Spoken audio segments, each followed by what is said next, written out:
पिछले 2-3 हफ्ते से बार बार कोशिश हुई। पहले कोशिश हुई जो आसिफ का मर्डर हुआ उस मामले में, हालांकि उस मर्डर का किसी हिंदू मुसलमान से कोई लेना देना नहीं था, वो एक गांव की आपसी रंजिश का मामला था। उसको कोशिश हुई, इसके बारे में सम्मेलन हुए, कैसे कैसे जहर उगलने वाले भाषण यहाँ पे किए गए ताकि किसी तरह से मेव भड़क जाए, कोई हिंसा हो जाए, और हिंसा हो जाए तो फिर कहेंगे अरे अरे देखो हिंसा हो गई, मेवात में तो होती है। उसके बाद जो आसिफ का मर्डर हुआ, मैं तो बिल्कुल मर्डर कहूँगा, जुडिशियल कस्टडी में लेके जुडिशियल मर्डर हुआ उसका, उसके बारे में जब उसके बारे में रोष प्रदर्शन हुआ तो फिर किसानों को गिरफ्तार करके, किसान नेताओं को टारगेट करके फिर ये कोशिश की कहीं मामला भड़के। हर तरह से कोशिश की जा रही है यहाँ भड़काने की, लेकिन किसानों ने बहुत समझदारी दिखाई है, किसानों के नेताओं ने बहुत समझदारी दिखाई है।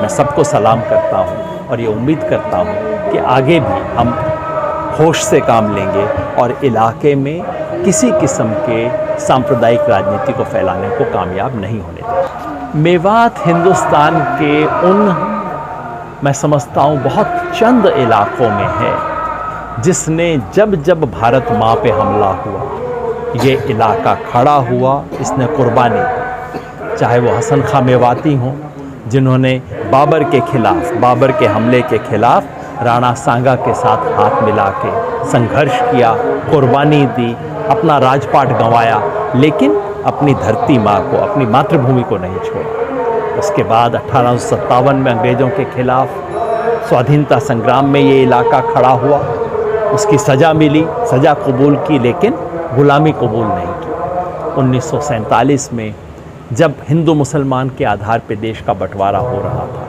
हजारों लोग छोड़ छोड़ के जा रहे थे। एक महात्मा गांधी की कॉल पे जब वो घासेड़ा आए तो इस इलाके के लोगों ने कहा नहीं, हम इस ज़मीन पे रहेंगे, यहीं रहे हैं, यहीं मरेंगे। और महात्मा गांधी ने कहा अगर तुम इस धरती पे मरोगे तो मैं भी तुम्हारे साथ मरूंगा। ये वो मेवात है जिसने संघर्ष किया, लेकिन अफसोस कि इस इलाके को उसका कोई कृतज्ञता होने की बजाय इस इलाके को जैसे अंग्रेज़ों ने सज़ा दी, जैसे मुग़लों ने सज़ा दी, उसी तरह से आज़ाद भारत के नेताओं ने भी इस इलाके को सज़ा दी। इसलिए आज इस इलाके को एक साथ खड़ा होकर आगे बढ़ने की ज़रूरत है, एक बड़ी व्यापक एकता बना के। और इसलिए मेरे को बहुत तसल्ली है कि किसान आंदोलन में बतौर किसान यहाँ का किसान शामिल हुआ है, बतौर हिंदू नहीं, बतौर मुसलमान नहीं, बतौर दलित नहीं, बतौर किसान शामिल हुआ है। और मुझे लगता है ये आगे का रास्ता है। ये रास्ता अपनाएंगे तो इस इलाके की जो बैकवर्डनेस है, इस इलाके के साथ जितनी नाइंसाफ़ी हुई है, उसका मुकाबला हम कर सकें।